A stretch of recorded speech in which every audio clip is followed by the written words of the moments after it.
হাবরিয়ার কাবরা এই স্কোর নিয়ে মাঠে নেমেছিল এই ইন্ডিয়াকে হারানোর জন্য। বাংলাদেশ প্রত্যেকটা ম্যাচে ভালো খেলছিল, কিন্তু পাওয়া হচ্ছিল না একটা জয়।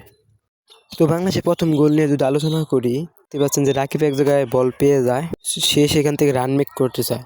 তো অনেকখানি পিছনে ছিল মুরসালিন, সে কিন্তু চিতাবাঘের গতিতে এগিয়ে যেতে থাকে, আর এদিক থেকে রাকিব এগিয়ে যেতে থাকে এবং রাকিবের সুন্দর একটি দৌড় এবং ওই দিক থেকে মুরসালিনের ভালো একটি বুদ্ধিমত্ত একটা দৌড় এবং ক্লিনিক্যাল ফিনিশিংয়ের কারণে বাংলাদেশ কিন্তু প্রথমে একটি লিড পেয়ে যায়।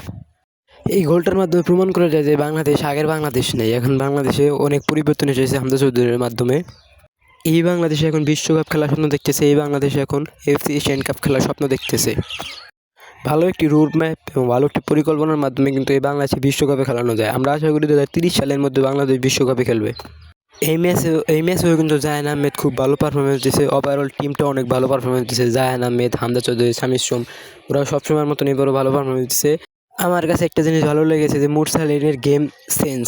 আমার মনে হয় আবাহনীতে যোগ দেওয়ার পরে মুরসালিনের গেম সেন্স বেড়ে গেছে এবং সে নিয়মিত বাংলাদেশ দলকে ভালোই সার্ভিস দিয়ে যাচ্ছে। বাংলাদেশ কিন্তু আজকে ডিফেন্স অনেক ভালো করেছে, লাস্টের দিক দিয়ে কিন্তু টেম্পারমেন্ট ধরে রেখেছিল এবং তার মানসিকতাও ধরে রেখেছিল। তো আমরা স্বপ্ন দেখতে পারি যে বাংলাদেশ ভবিষ্যতে বিশ্বকাপ খেলবে এবং বিশ্বকাপে ভালো একটা অবস্থানে যাবে।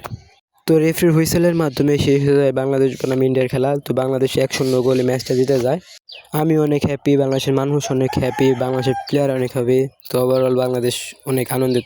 এই বাংলাদেশ আর আগের বাংলাদেশ নয় যে সহজে হারিয়ে দেবে। এই বাংলাদেশ এখন জেতার জন্য উঠেছে। এই বাংলাদেশ এখন জিতবে। এই বাংলাদেশ এখন বিশ্বকাপ খেলার বিশ্বকাপ খেলার স্বপ্ন বুনছে।